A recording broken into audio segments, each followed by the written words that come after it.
కల్లు కుండల నైవేద్యమొసగాము, వేపాకుతో ఈ తోరణమల్లాము. రావే తల్లి అంటూ భక్తితో పిలిచాము, పరుగున రావేమమ్మా ఓ పోలేరమ్మా, భక్తితో కొలిచేమమ్మా ఓ పోలేరమ్మా, భక్తితో కొలిచేమమ్మా. పోలేరు తల్లివే పాలించు మాతవే, పరుగున రావే అమ్మా ఓ పోలేరమ్మా, దయతో బ్రోవగరావే ఓ పోలేరమ్మా, దయతో బ్రోవగరావే.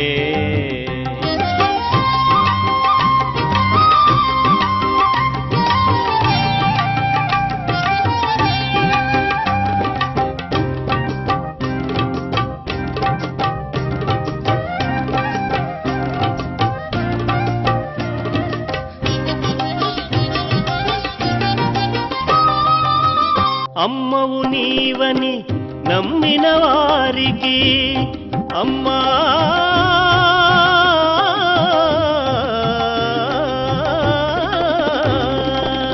అమ్మవు నీవని నమ్మిన వారికి కన్నీరు తుడిచేటి తల్లివని, నీ దివ్య చరణాలే విడువక పట్టుకుంటే ఓ పోలేరమ్మా వదలక కాచేవమ్మా ఓ పోలేరమ్మా వదలక కాచేవమ్మా.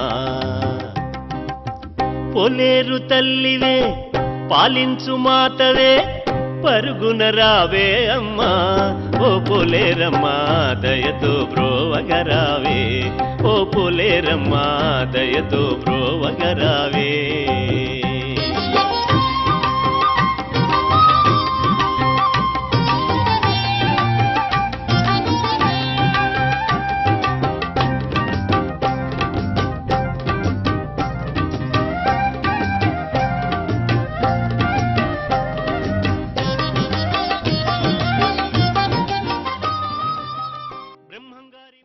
ఈరోజు శ్రీ గోవిందమాంబ మహాదేవి జయంతి మహోత్సవం అనగా బ్రహ్మంగారి ధర్మపత్ని గోవిందమాంబ భూలోకంలో అవతరించిన పరమ పవిత్ర దినం.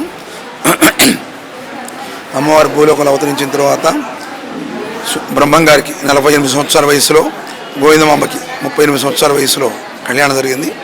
ఆ రోజుల్లో వివాహానంతర రజస్వలానంతర వివాహాలు లేవు. దాన్ని బ్రహ్మంగారు నిషేధించి రజస్వలానంతరం వివాహాలు జరగాలి, ఆడపిల్లలకి యుక్త వయసు రావాలి, వాళ్ళకి జ్ఞానం రావాలి, స్వయంకృతమైన తెలివితేటలు రావాలి, ఆ తర్వాతే కళ్యాణం జరగాలి. స్వామివారు రజస్వలానంతర వివాహం ప్రవేశపెట్టి తాను కూడా అమ్మవారికి 38 సంవత్సరాల వయసులో వివాహం చేసుకొని, ఇది నేను చేస్తున్నాను మీరు చేయండి అని చెప్పి సమాజంలో ఒక అద్భుతమైనటువంటి సంస్కరణ చేశాడు వీరబ్రహ్మేంద్ర స్వామి. కులమతాల వ్యత్యాసం ఉంటే కులాలు మతాలు లేకుండా అందరూ కలిసి నడవండి అని చెప్పాడు. కులమతాల సమన్వయం చేశాడు, సామాజిక రుగ్మతలను బాగు చేశాడు, అనేక రకాలైనటువంటి మూఢ ఆచారాల్ని నిషేధించాడు. అందరూ కలిసి బ్రతకండి అని సమసమాజాన్ని నిర్మించడానికి అవసరమైనటువంటి అన్ని రకాల ఏర్పాట్లు ఆయన ప్రబోధాల ద్వారా ఆచరణ ద్వారా ఆయన చేసేసి పాలకులైనటువంటి వాళ్ళకి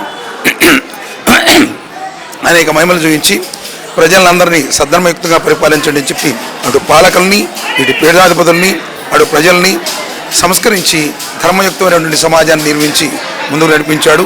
సంస్కరణకర్త వీరబ్రహ్మేంద్ర స్వామి, అవతారమూర్తి వీరబ్రహ్మేంద్ర స్వామి, సమాజాన్ని స్థాపించినటువంటి వాడు వీరబ్రహ్మేంద్ర స్వామి. విశ్వవిఖ్యాతమైనటువంటి మానవాళికి మహోన్నతమైనటువంటి సంస్కృతి సాంప్రదాయాల్ని అందించినటువంటి వాడు వీరబ్రహ్మేంద్ర స్వామి. అట్టి స్వామివారి యొక్క ధర్మపతి అయినటువంటి గోవిందమాంబ యొక్క జన్మదిన సందర్భంగా భక్తులకి అందరికీ శుభాశిస్సులు. అందరూ ఆయుష్ ఆరోగ్యం ఐశ్వర్యం భోగభాగ్యాలు సుఖ సంతోషాలతో ఉండాలని ఆశీర్వదిస్తూ శ్రీ గురుభ్యో నమః. ఓం ప్రశాంత్.